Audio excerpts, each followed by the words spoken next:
Thank you, James, and welcome everyone to our next webinar series. We're really excited to bring this one to you today. This was one of our best attended and live events, and the feedback that we had day of was really, really great. So we wanted to get this packaged up and out virtually to all of you as quickly as possible.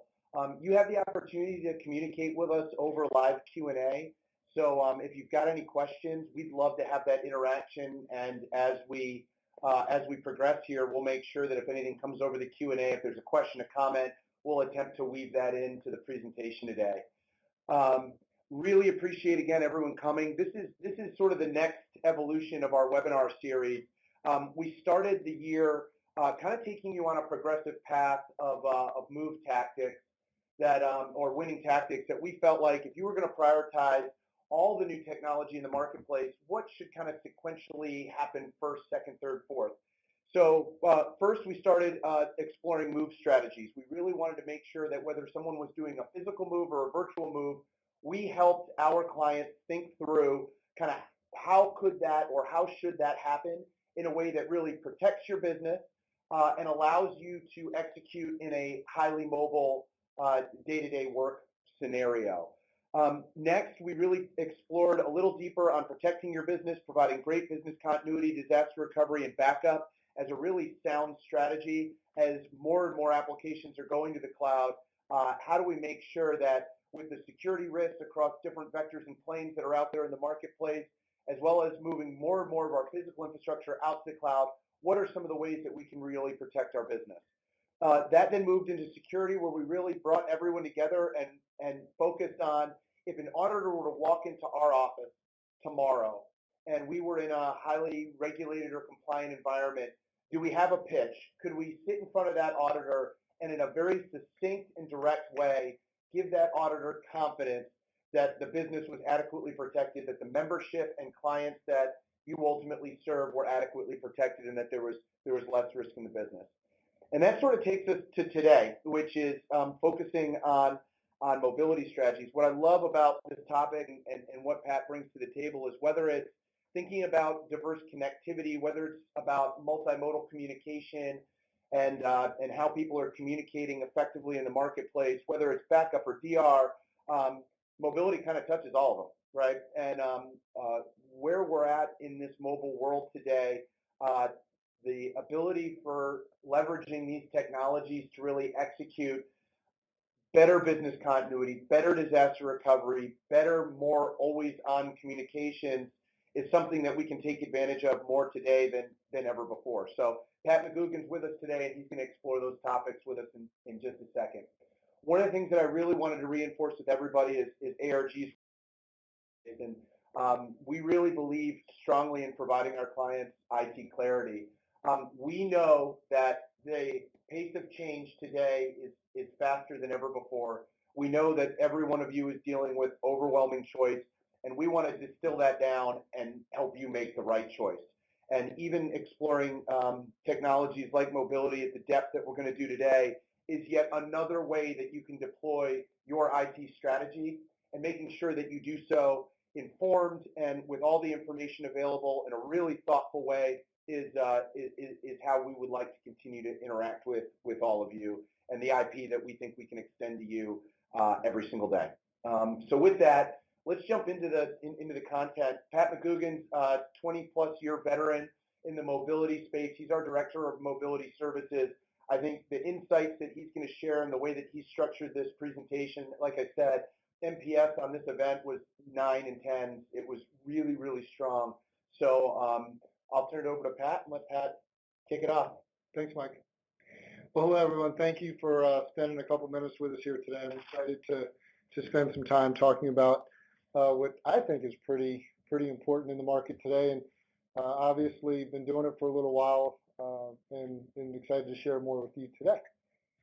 So I'm kind of structuring this with talking about how mobility is changing, right? It's no longer just a mobile email machine or phone calls in the car on your way to your next appointment. It really has become part of the existing IT infrastructure. It's becoming a business enablement tool through the mobile first strategies that are deployed by almost all, if not all, as a service providers. The opportunity to work anywhere at any time and the expectation of that has really taken hold in the market today. The business processes, the efficiencies that you gain, working on lower overhead models, being able to hire people anywhere in the world really, and have them appear as if they are in the office down the street, has really opened up the marketplace, and look forward to talking a little bit more about that. So that's kind of the high level buttons that we'll be touching.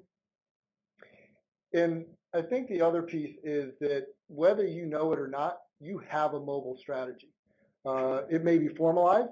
It may be something that's well thought out and has been, purposefully implemented, or maybe it's not, and it's, an opportunity to catch up a little bit. But your people are using their phones or your phones that you've provided to them in some way, shape, or form all day, every day. And what we've come to learn is that there's different strata in that, if you will. So, beginners, intermediate, advanced, and Jedi, as some of my IT colleagues have pointed out to me, it's not the right words. I think that I've learned now it's youngling, Padawan, Jedi, and Jedi Master. And if that's not correct, then we'll blame some other people here in the office who give me bad information. You're a nerd. You're just not a turbo nerd. Right, Yeah. exactly. But these are the things that we'll talk about, and would love to take some questions from you as we go through the process as well. So we would like to talk about the beginning stages. So at the very basic level of an IT mobility strategy is really deciding, am I going to do a corporate liable or a individual liable footprint? The individual liable really was thought of as the panacea about 3 or 4 years ago. I'm just going to get rid of it. I'm not going to manage it. I'm not going to take it on as a corporate overhead item. I'm just going to let the end users do what they need to do, and I'll put some sort of security on it maybe, and we'll be fine. And what we've come to learn is that over the years, that doesn't really hold up. IT labor typically goes up because now your IT department has to cover whatever anybody wants to bring in. There's no corporate control over operating systems. There's no corporate control over what applications are being downloaded and deployed on those devices. The last thing that you would ever want to see is massive investment in technology upgrades and being able to take advantage of productivity tools like a UCaaS application or the security platform, your disaster recovery access, things like that that are available online, but your users aren't deploying them, they're not using them, there's no corporate governance over that. Here at ARG, we made a massive investment over the last couple of years in Salesforce. And the goal and the requirement in our UCaaS evaluation was the integration with Salesforce. As a corporate citizen, I'm expected to deploy both of those applications and use them in each and every transaction that I go through with my corporate device. And without having corporate control of that device, there's really no way to enforce that. So there's a security of making sure that your end users are taking advantage of the investments that you're making. And if you're not making those investments, we really want to talk to you again anyway, because you're missing out on what the market has to offer. Security is a bigger issue than you need to have if you're not in control of those devices. And the stipends that are paid aren't regularly reviewed. And if you don't know what the market bears, there's really no way to set it in an appropriate manner. Many organizations are still just paying what they've always paid because it's easy, it's what everybody knows. And God, tell somebody that is getting $75 a month on a stipend today, tell them they're getting $45 tomorrow, and deal with the backlash of that, right? So it really isn't an efficient way to manage that part of the technology. If you think about it, there is no other part of your business that you just turn over to your end users and let them figure it out. Why are we doing it with mobility today? Hey, Pat, one of the questions that came in from the web was around writing and administering wireless policy. where does that fall here, and how would you start that process? Yeah, so it does fall into establishing the the corporate governance, and it really begins with what are you expecting your end users to do from a business perspective? What are you allowing them? How are you managing that? Because at the end of the day, really what happens is somebody promises to either act in a certain way or not act in a certain way, and there's no controls over that other than maybe what you see in the billing. But if it's not a corporate bill, then you don't have any idea, and you have no real good read on where is that money going and is it appropriate. Yeah. So from our standpoint, we would want to build that corporate policy based on our intellectual property, based on our experience. Although I look like I'm 20, I've been doing this 20 years. So we would fold that into the engagement and really help build what is the best practices of the day. Okay. And so we advocate obviously for a corporate liable environment, and in our world we think that should be supported by ARG, surprisingly enough. And really what that brings to bear is business process improvement. We've got software that we use behind the scenes to support accounts where we're pulling out anomalies, we're managing tickets, we're taking the burden out of the IT flow, putting some sophisticated software in place where we can support end users directly via ticketing. And quite frankly, that's a few years ago in and of itself. Today's all about APIs. Our services integrate with ServiceNow, which is the fastest growing support software in the world. More organizations are moving towards procurement systems, HR systems, ticketing systems, and really what we were trying to avoid is duplication of effort, right? So somebody does something today, an IT shop has to get that ticket, work it with the carrier directly. In our new world, or in the new world, that should go end user to a website. That website APIs over to the carrier site, and non-revenue impacting requests or updates are done automatically. In other instances, the feed comes in from the HR or finance system, whatever the case may be. Those updates get made into the software. The software then APIs that change over to the carrier, and your bills are updated in real time.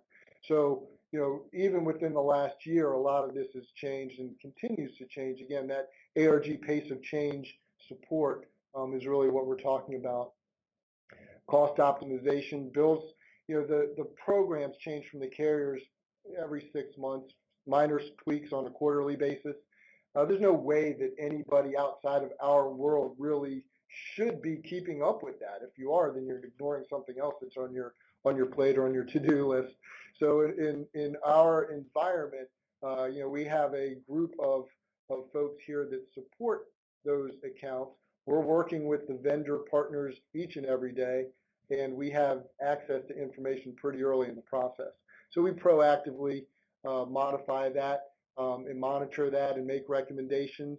That's another opportunity for savings, overhead reduction, whether it's with ARG or anybody else. That's something that should be looked at fairly regularly, and unfortunately for most of us, it's just an overhead item. It's just set it and forget it. It's about what it's been usually, so we pay the bill until there's some sort of spike or cliff, and then we try to figure out why.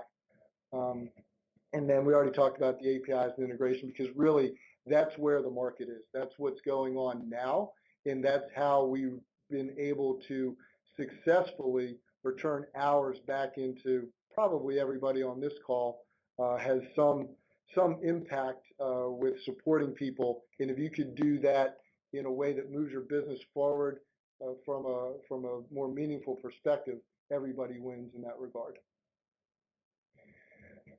So moving into the intermediate phase, really we're talking about, how do we break out of the cell phone conversation and talk about mobility as part of a corporate strategy. The 4G LTE environment, and soon to be 5G, and we'll touch on that a little bit later in the conversation, has become, in our view and the view of other people in my space, part of a business continuity plan, as part of a IT infrastructure design element. It is fully enabled to support an office for a brief period of time when needed. If you're anything like ARG, and I expect people to be raising their hands on the other end of the line here, do you use any software as a service? Is there anything that you access to run your business daily that's in the cloud? And since everybody is raising their hand, I'm sure, let's ask the next question of who's okay if you can't get there for a day? And I'm sure everybody's hand went down because let's be honest, it's a 24/7 world out there, and having no access to information because it's in the cloud is not an acceptable business process today. So the 4G LTE is a failover, is a fail-safe, quite frankly. If you have a truck run through your DMARC and your entire infrastructure is out, you still have access to diverse access facilities, and you can limp along or maybe even flourish, depending on the business, with 4G LTE. So the sophisticated way that that's delivered is evolving as well. Multi-carrier SIMs are a thing today where you don't have to worry about, am I a Verizon shop, am I an AT&T shop? What if I want to take my internet on the road because I'm supporting users, outside somewhere? You don't have to make those decisions anymore. Working with folks like us, it'll bring the market to you. There's advances in the technology that remove that requirement. You can use the best carrier for where you are, and in a multi-state or a diverse footprint for multi-site organizations. You can get one bill from one provider, and you may use on the back end 3 different service providers to deliver that service, and you're never going to know. And it's perfect that way. You don't have to try to figure it out up front. The flexibility, the portability, the simplicity of it all today has really taken the market in a new direction, and it's become much more of a viable option. The hardware has come down in costs. They're very straightforward. They are enabled for IT infrastructure that's in place today, Ethernet, failover as part of SD-WAN. There really is a plethora of opportunity, including just pop-up internet and point-of-sale stuff as you need to at perhaps fundraising or taking your services out to the market. If you're looking at deploying folks that are home health care, for example, you don't know where they're going to be in any given moment. You want to be able to make sure they have the best connectivity option, with each and every interaction. So the market has really changed, and we're supporting that. And we think that if it's not part of your infrastructure conversation, then you're missing out because it's vitally important. So Pat, give us just a little bit around costs and structure of plans and configuration and kind of application of those devices, because some of the stuff that you've been doing, yeah, like many major metros, Washington D.C. is the 6th largest market in the country. We've got people kind of from all over, but I think this will resonate. We've got a metro system that's extending from Washington D.C. to every major suburb for 50 square miles, and that's passing areas that didn't typically have construction. So areas like Alexandria and formerly Crystal City, where Amazon's going in, a ton of people are moving. There's a ton of construction happening. Areas out here where our office is in McLean and Tysons, they put in Metro, and we're seeing lines be cut and service being interrupted. But we've been able to create some pretty creative plans. Can you just review how, one, the application there, and then 2, how are they structured and configured? Give them the dollars. Perfect. So it can be as simple as a small 4G LTE router that's part of your network configuration, and it's a $299 piece of hardware. The plans does vary. It can be as easy as a unlimited plan for as little as $75, and you're just up and running no matter what. There are other opportunities where you may not need that big bucket of bandwidth at a single site. You can pool smaller plans across multiple carriers on a multi-carrier SIM, and so you can leverage just a little bit less money per site, but pulling all of that data, you end up having enough coverage because if you have 100 sites, probably not all 100 are going to go down at the same time. So you can have that bucket of data available for any one that may be needed. And it's it's under $100 for making sure that you're in business 24/7, no matter what the disaster is. And there are devices even that have their own battery pack, so you don't even have to worry about power. We've seen it for pop-up internet. People are moving. The construction didn't happen as it was expected, and we run the office on this technology because it doesn't take any construction. It's plug and play. Open the box, screw in the antennas, plug it in, and you're in business no matter where you are. And with the multi-carrier nature of that, you don't even have to worry about, am I on the right network, because the SIM is smart and it'll find the highest performing carrier. And at some level, if that changes for whatever reason, it'll automatically fail over within itself to the next highest performing carrier. So it is also self-healing. It's very, very different than what we have experienced in the past. Hardware compression costs, like everything else, and then the technology improvements have made it really a no-brainer. I mean, I hate to say that, but it's a no-brainer. I'm thinking about the client we were at, just a month ago, where on the right side of their office, they put a metro stop in for the new train system. That finally got done. And then on the left side of the office, they're building brand new condos. So for the last 3+ years, they've been in this scenario where they're constantly having issues. And when you take mobility plus SD-WAN, add this in as the third connection, you have created better resiliency, higher uptime, and it doesn't necessarily have to be for every office. Now, if you're at the point where you're on the third, you may want to configure that device to block things like YouTube or Facebook to make sure that at least email and communications is up. And that's some of the creativity that can be built into these systems. Yeah, and with some of these service providers, that's actually built in. There's a network filter, if you will, that has a business class requirement, and it'll proactively keep your users from creating problems for you, both financially and with throughput, by blocking social media and the like, streaming services, real-time entertainment. So the technology exists within the network now that you don't even have to worry about that from an internal firewall perspective. So yeah, that's absolutely true. Keeping the network up and keeping, even a single IT resource from having to come in on a Saturday or Sunday when something happens and the network needs, restarted, refreshed, reconfigured. Pretty critical. Or folks that are processing credit card payments, you don't know it's not working until you can't make that, till the transaction doesn't go through. Right. We have a parking lot group that the service went down and they didn't realize it because the device was queuing up the transactions, and then after a certain period of time, it just powered out, and all that revenue was lost for that period of time. So there's a ton of bad that can happen, and it's very easy to make it make it better.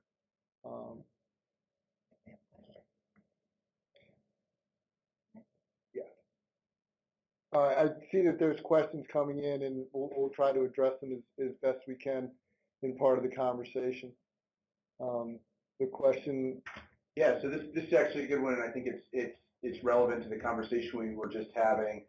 Another question just came in. Can cellular accounts be set up to have multiple separate locations share one wireless account as failover internet backup? So really, just how are the accounts configured and billing configured? Yeah, so absolutely, and if I understand the question correctly, one cellular account can have multiple SIMs, and those multiple SIMs can share and pool data, and then that data, or the consumption, if you will, can be grouped from a billing perspective back to the individual locations.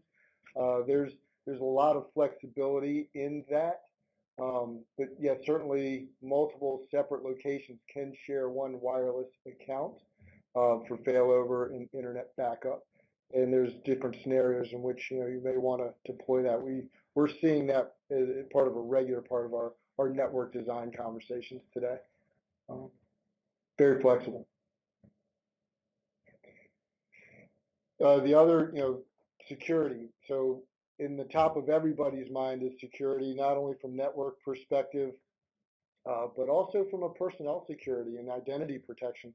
So much of our lives are intertwined with our smartphones and tablets today that they are really separating themselves out in the security fashion. And it's evolved like everything else in our industry. Think of 5 or 6 years ago, if you put a 4-digit PIN on your phone, you were securing that phone. And then enterprise mobility management or mobility device management or mobile device management, MDM or EMM, was the thing. And the giants there of Mobile Iron and AirWatch and MOS 360, the IBM platform, those are the dominant players. And there's niche folks that, Jamf, for example, is an iOS only. Samsung Knox on obviously the Android devices, and they continue to develop tools and operate in a way that protects those devices and allows you to push content. The challenge there, though, is that one, they're pretty cumbersome to set up and implement. Two, they are device specific, and it has to live on a device. It's an application, so there are limitations when it's an application, and people can bypass that and delete the app and things like that. So it's an improvement, but the market has even moved past that into what we're coining as connectivity control, security 3.0. There are services out there today that will actually register the SIM cards into their network. So it has all the same requirements as an MDM, the enabled or disabled websites you can go to. It can allow specific locations within YouTube for your training videos, but not the cat videos or the people falling off of buildings or whatever the case may be. That may be the other 4 hours of some employees' time, as we've come to learn. Certainly, things are not business related anyway. The the beautiful part of that is if I am a enterprising person that is not looking out for the best interests of my company, today, I could take that SIM card out of my device that has a mobile iron application running on it, and I can put that into my own personal device, and now I'm using all my corporate data, my corporate resources to do all the things I want to do on my personal time. When we're talking about mobile security 3.0, that's no longer an option because that SIM card is registered with the security company. So all the traffic coming out of that SIM is treated with the corporate policies as defined. So that's a big difference. That's a huge game changer. Um, there's also opportunity around personnel security. Many of our customers have people that are going out to the field, and some of, again, speaking of home health care, it's a rising industry. Not everybody is supporting folks that are in particularly safe parts of our country, or quite frankly, even parts of the world. People are going into hostile environments almost every day in some way, shape, or form. And there's security services out there today that live on devices that have panic alarms. They have an opportunity to record video and voice for um, and have opportunity for recourse as record is like a panic button, if you will. They can do breadcrumbing and employee tracking. Where are you in an environment? The employees obviously have an opportunity to silence that because you don't necessarily want to know where I am on a 2 o'clock on a Saturday afternoon if it's not relevant. But those things exist, and it takes security in the conversation around that to a whole different level. The idea of having an admin be able to know that everybody's okay and safe and made it into the area that they were supposed to, or God forbid something happened, where was the last place that they were seen? Those kinds of things are in real time, and we're able to support that as needed. Um, and then again, the third bullet there is the identity protection. As I mentioned, Apple Pay, Venmo, there's so many applications that store banking information, social security information, all of my stuff. It lives on my phone. All the new shirts that I bought from Macy's last week, it's all in my history somewhere. So the new thing, if you will, that a lot of the folks have asked for and a few in the market have kind of rolled in is identity protection. It's in a separate sandbox than the corporate governance, if you will, because corporate doesn't need to know all my personal stuff. But in that sandbox lives all my personal stuff, and it's proactively remediated doing deep web scans and things like that. So as my personal information may be compromised and out in the world where it shouldn't be, these services are proactively monitoring that, and if found, automatically remediating that. So again, it's taking security on a whole different avenue, does all the things that we've always done, but now we're layering additional functionality and capabilities on top of it. So again, from our perspective, we're not a proponent of one over the other, but these are the conversations you should be having. How has it changed? Because security requirements aren't the same as they were 5 years ago in any other part of the IT environment. Why are you securing your mobile environment in the way that you did 5 years ago? So those are the things we want to talk about on a regular basis. And then we get to advanced.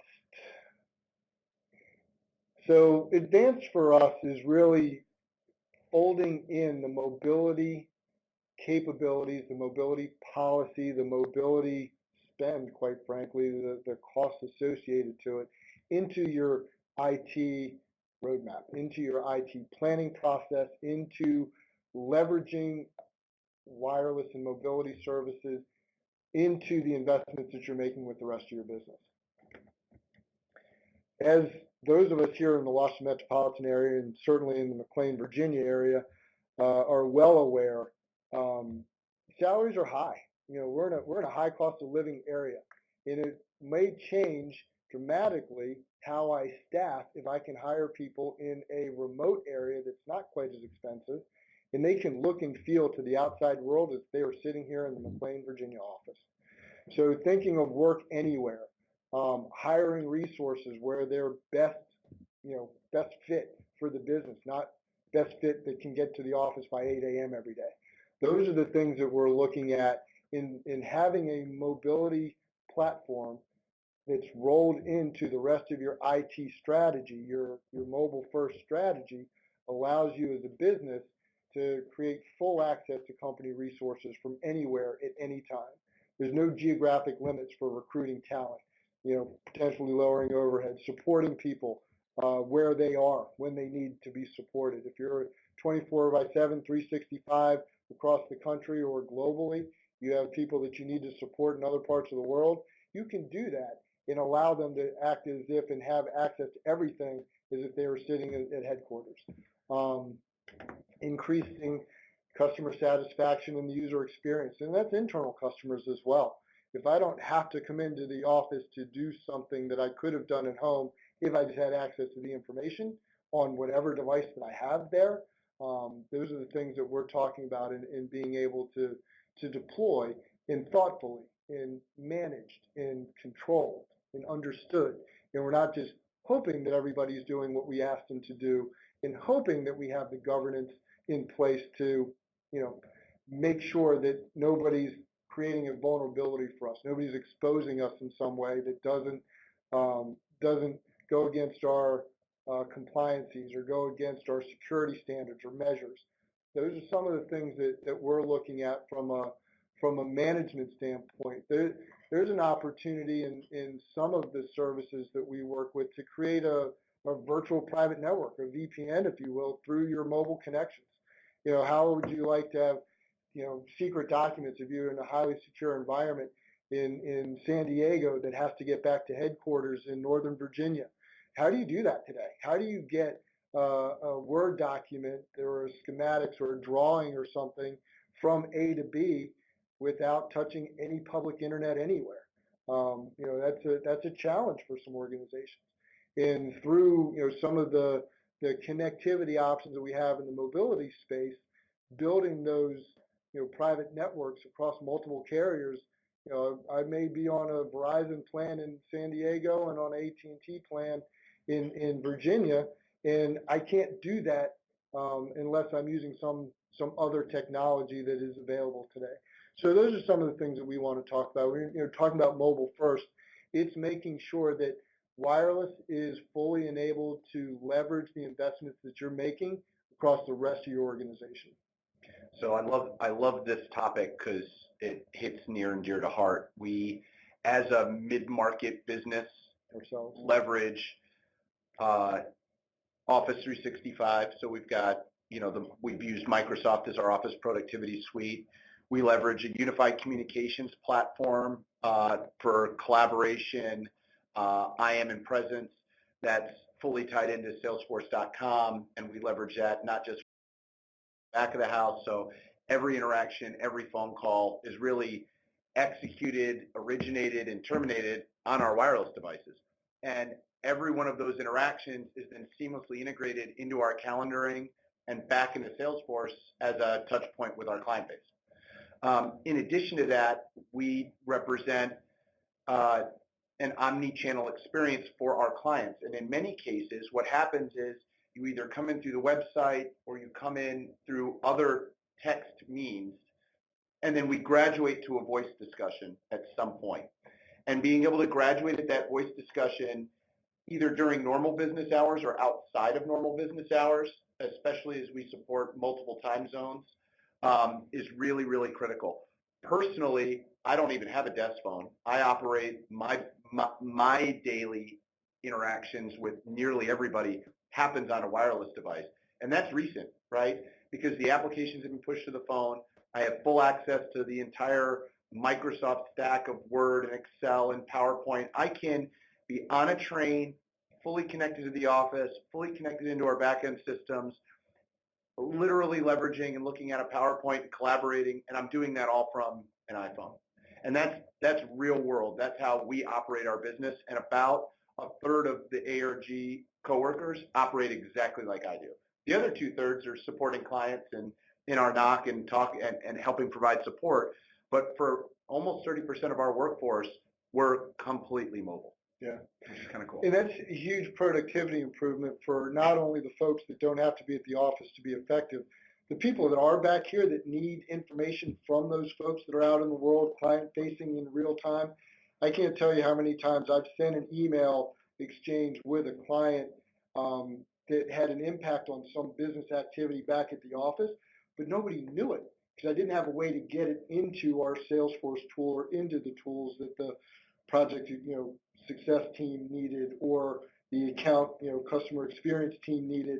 There was no way to communicate that unless I was in the office and told them or CC'd them. But so much of our communication happens via text and in email today that getting it not only to my customer on the front end, but the people that are supporting that customer on the back end is a huge game changer. Yeah. I'm rolling light these days because I've just got a Surface tablet with desktop, and then we leverage desktop as a service, right? And every other interaction I have is over my phone.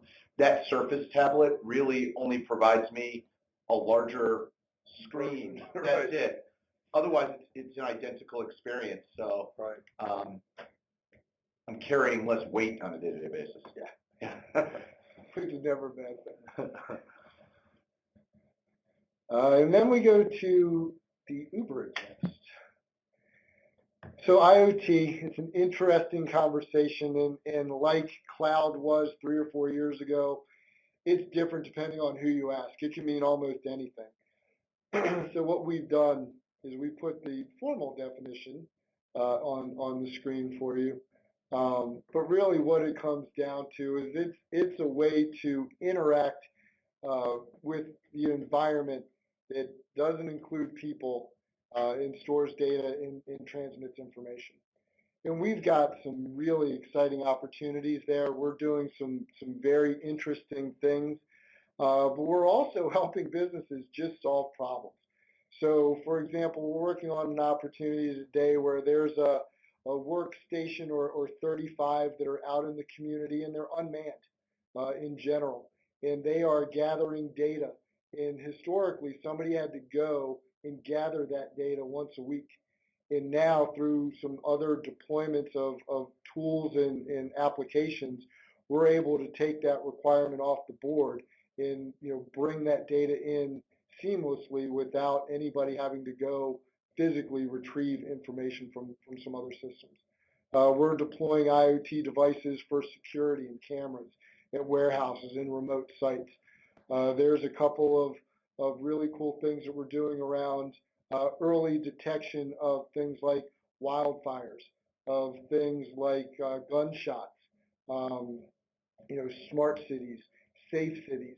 Those are the things that are really changing the way that the world is operating today. If you're familiar with the judgment against the Northern California Power Company as a result of the last set of wildfires up there, believe me, everybody is scrambling to figure out how to let that be known far earlier. And there's applications in hardware and in being deployed today that lives on power lines, that lives on infrastructure that exists out in the world.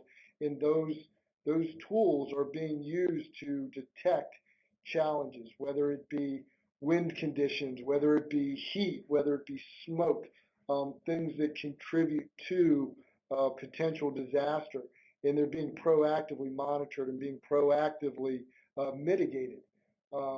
There's organizations that are in agriculture that are regulated on how much water they can use. There's security, and think of having eyes in the sky, if you will. There's smart homes. How do you let a contractor in to do the painting without having a lockbox on the door that everybody has access to? How do you keep environments secure that if you need to change a combination on a lock, you can do so from a remote location? There are so many applications out there, and it may not be something that you're engaged in today, um, but somebody that you know is. And it may be a way, there may be opportunities to improve how you interact with the world, how you gather data about your business in a way that you're not doing today, that you're not familiar with. And there's lots of advancements on a regular basis that we're in touch with, that we're participating in, that we want to share with you. Devices are are turning into everyday household items. You read the story of the entrepreneur that has an alarm clock, and when it goes off, it automatically uh, turns up the heat in his house and turns on the light in the kitchen and starts the coffee maker. Now that's an extreme example, but I know a lot of us have an application on our phone that can start our car. There's a lot of us that have an application on our phone that can turn the lights on for us, or change the thermostat at home. The smart city, the smart home, the smart air quote whatever. You can send a list from your refrigerator to your phones for your next grocery trip. So it's happening. It's happening all around us. There may be an application in it for you that you're not yet thought of, or you may have, and you're not quite sure how to get there. There's companies out there that have made a living out of just managing the data that comes off of those things. So we've worked with a company that has a great business application, and they've invented some really cool things, but they're not database management people. They gather the data and they know what to do with it once they have it, but they don't know how to organize it, store it, manipulate it, and report on it. So again, it's an ecosystem that not everybody is familiar with, but we are, and there's a way that we can facilitate, whether it be not necessarily connectivity, but data consumption, data analysis, data reporting. All of that falls into the IoT environment, and that's certainly something that is moving through the pace of change. And there's a lot of clutter in the market, and it's real easy to go down a rabbit hole trying to find your own answers. So please just leverage your resources. If you're on the call and you've worked with us in some way, shape, or form, um, don't limit us to what you've already worked with us on in the past. Let's talk about what you're doing today and how we may be able to support you in that new environment.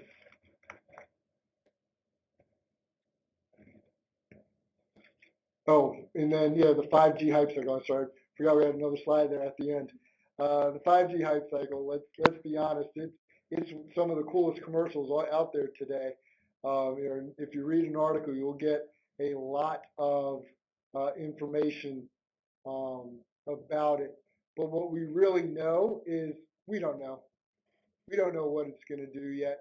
We don't know how it's going to be deployed. We don't know how it's going to penetrate buildings, and there's a lot of unknowns. What we do know is that there are multiple multi-billion-dollar companies investing in it. It will work. It will do something.